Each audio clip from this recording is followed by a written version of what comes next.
दिन में दूसरी बार संघ प्रमुख मोहन भागवत उत्तर प्रदेश पहुंच रहे हैं और 2 हफ्ते पहले 5 दिनों के गोरखपुर प्रवास के बाद अब संघ प्रमुख 30 जून से काशी और गाजीपुर में रहेंगे। वहीं लखनऊ में आरएसएस की समीक्षा बैठक चल रही है जिसमें संघ के कई बड़े नेता शिरकत कर रहे हैं। आखिर चुनावी नतीजों के बाद यूपी को लेकर संघ अचानक इतना एक्टिव क्यों हो गया? पर्दे के पीछे क्या रणनीति चल रही है? संघ का अगला स्टेप क्या रहने वाला है? इन तमाम सवालों का जवाब बिग एंड बोल्ड की ये पहली एक्सक्लूसिव स्टोरी में।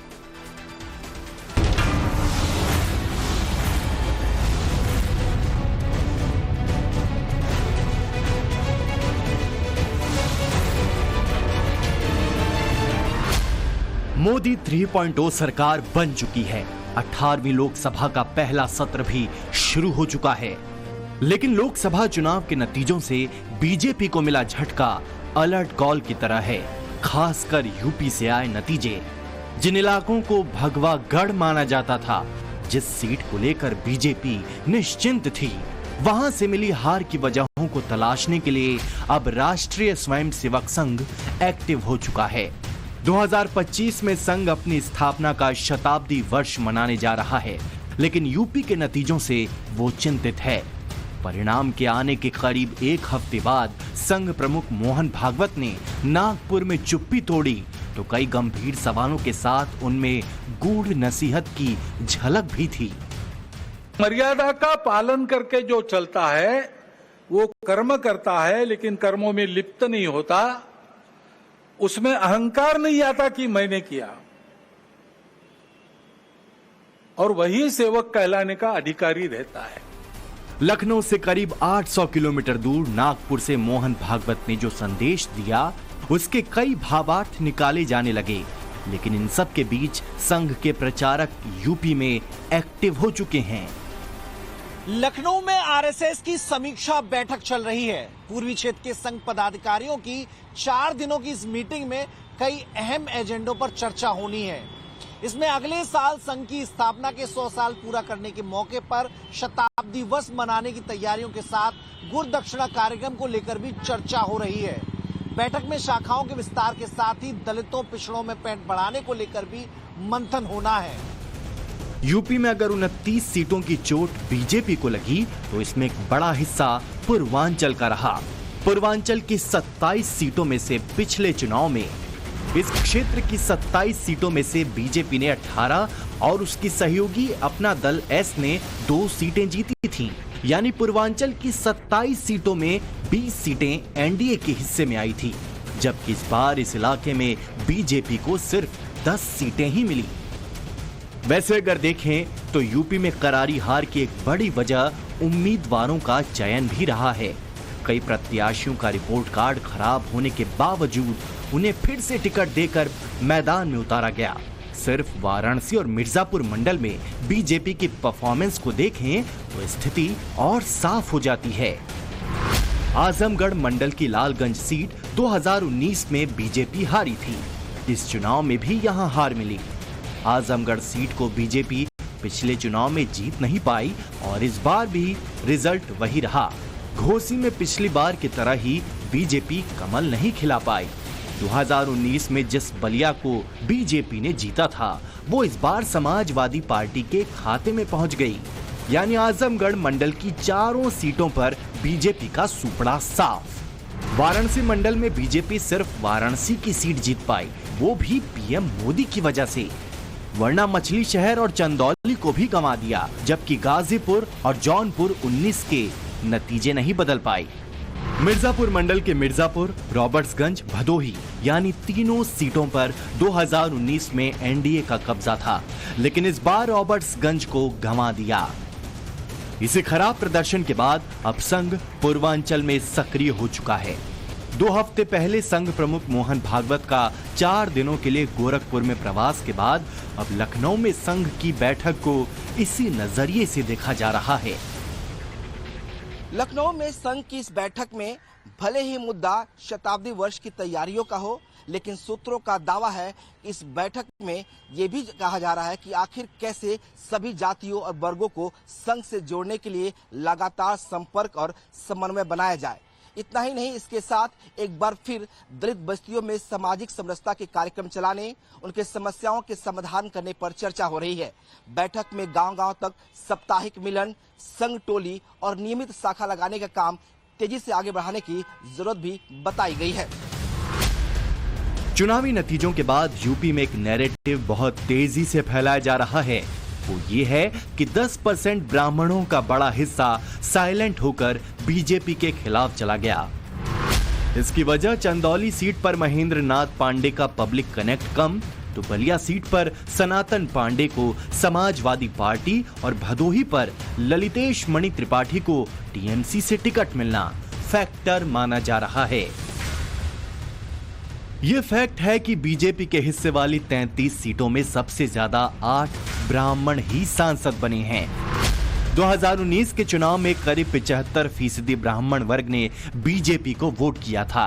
बाकी 25% वोट दूसरी पार्टियों में बंटा था। लेकिन इससे भी इनकार नहीं किया जा सकता, जीतने वालों के मुकाबले बीजेपी के हारे हुए ब्राह्मण कैंडिडेट की संख्या ज्यादा है। यूपी में 5 सीटों पर बीजेपी के ब्राह्मण कैंडिडेट के खिलाफ अखिलेश ने कुर्मी दांव खेला। ये वोटर बीजेपी का माना जाता रहा है, लेकिन इस बार कुर्मी पटेल भी खिसक गए। संघ भी ये फीडबैक ले रहा है कि आखिर ऐसा क्यों हुआ। मोहन भागवत एनडीए सरकार की वापसी का जिक्र तो करते हैं, लेकिन संघ को चुनावी प्रचार में घसीटे जाने पर सवाल उठाते हैं। यूपी का रिजल्ट बीजेपी के लिए सेटबैक की तरह है, मगर योगी आदित्यनाथ के लिए मौका, और ये मौका महज 2.5 साल बाद 2027 के चुनाव में आने वाला है। उन्हें इस नैरेटिव को तोड़ना है कि संघ का काडर बीजेपी से नाराज है। माना जाता है कि यूपी में योगी को टोन सेट कराने में संघ की बड़ी भूमिका रही है। 2017 में बीजेपी की बम्पर जीत के बाद योगी को सीएम बनाने में भूमिका संघ की मानी जाती है। 2019 के लोकसभा चुनाव में संघ की सलाह पर ही योगी के कंधों पर पूरी जिम्मेदारी सौंपी थी, और फिर 2022 में भी आरएसएस ने ही योगी के लिए यूपी चुनाव का एजेंडा सेट किया। मगर 2024 के चुनाव में संघ ने वैसी सक्रियता नहीं दिखाई जिसकी जरूरत थी। नतीजा ये हुआ कि बीजेपी और संघ के बीच की दूरी जमीन पर बढ़ती गई। संघ ने राजनीतिक मुद्दों या रणनीति को लेकर अपनी भूमिका और सलाहों को बेहद सीमित कर लिया। चुनावी जमीन पर संघ ने खुद को समेट लिया। बीजेपी नेताओं के साथ होने वाली बैठकों से दूरी बना ली। नतीजा ये हुआ कि जो महत्वपूर्ण फीडबैक संघ की तरफ से बीजेपी को मिलता था, वो नहीं मिला। संघ ने खुद को वैचारिक कार्यक्रमों तक समेट लिया। चुनाव में संघ तटस्थ रहा,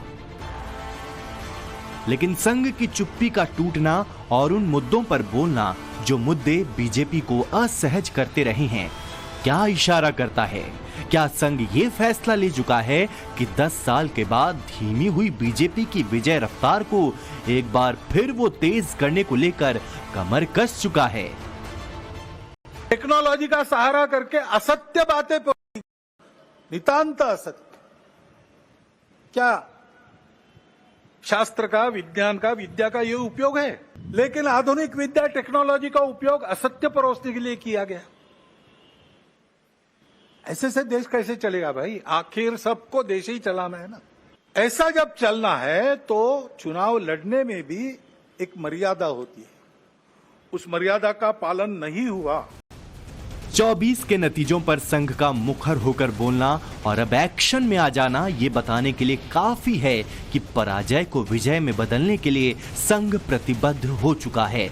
रही बात संघ की आलोचना की, तो वो बनती भी है, क्योंकि चाहे 2014 या 2019 के लोकसभा चुनाव रहे हों या फिर 2017 या 2022 के यूपी विधानसभा चुनाव, संघ की सक्रिय भूमिका ने एक बड़ी विजय बीजेपी के नाम लिखी थी।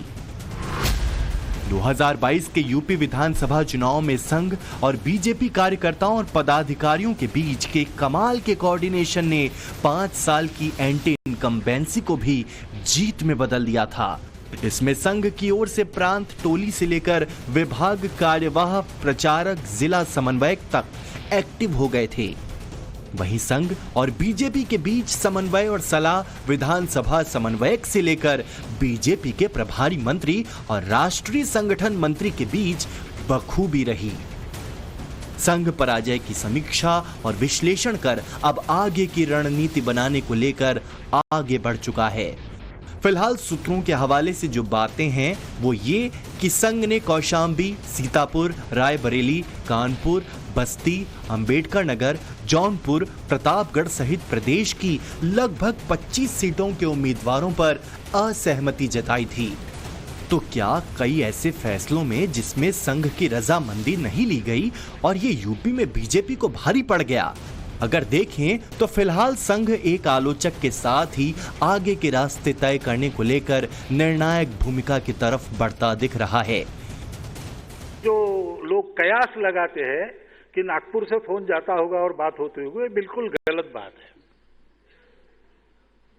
एक तो वहां काम करने वाले राजनीतिक कार्यकर्ता सब मेरी आयु के हैं, तो मेरे से सीनियर है, और संघ कार्य का जितना मेरा अनुभव है कदाचित उससे अधिक अनुभव उनको राजनीति का है। उनको अपनी राजनीति चलाने के लिए किसी के सलाह की आवश्यकता नहीं है, हम सलाह दे भी नहीं सकते। परिचित है तो हालचाल पूछते हैं, उनको सलाह चाहिए तो वो पूछते हैं, अगर हम दे सकते हैं तो हम देते हैं, परंतु उनके राजनीति पर हमारा कोई प्रभाव नहीं, सरकार की नीतियों पर हमारा कोई प्रभाव नहीं है, वो हमारे स्वयंसेवक है।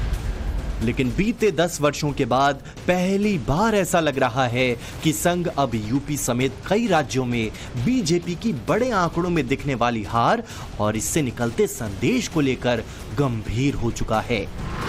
बीजेपी की कम सीटों के आने के पीछे की वजह जो मोटे तौर पर जो संघ के नेता बता रहे हैं वो है अहंकार। तो क्या इसी के चलते टिकट वितरण में मनमानी हुई? जमीन स्तर पर उम्मीदवारों के मिले फीडबैक की अनदेखी हुई? संघ से संवादहीनता भी बड़ी वजह रही। दलित वोटर्स को न साथ पाना और बीजेपी कार्यकर्ताओं को निश्चिंत होकर बैठ जाना भी वजह रही। ये भी कहा जा रहा है कि स्थानीय नेतृत्व के सुझाव को दरकिनार करना भी बीजेपी को भारी पड़ा। बीजेपी इस बार अति उत्साह में थी। उसे उम्मीद ये थी कि अपने स्टार चेहरों, कार्यकर्ताओं और पन्ना प्रमुखों के फोर्स के भरोसे इस बार वो 400 पार के गणित को बिठा लेगी। इस अति आत्मविश्वास ने कहीं न कहीं प्रत्याशियों के चयन और संघ बीजेपी के बीच की चर्चाओं के बीच एक बैरियर का काम किया। लेकिन नतीजों के बाद जिस तरह से संघ एक्टिव हो चुका है उससे अब ये तय है कि यूपी में बीजेपी अपने घर दुरुस्त करने में देर नहीं लगाने वाली है। ब्यूरो रिपोर्ट, टाइम्स नाउ नव भारत।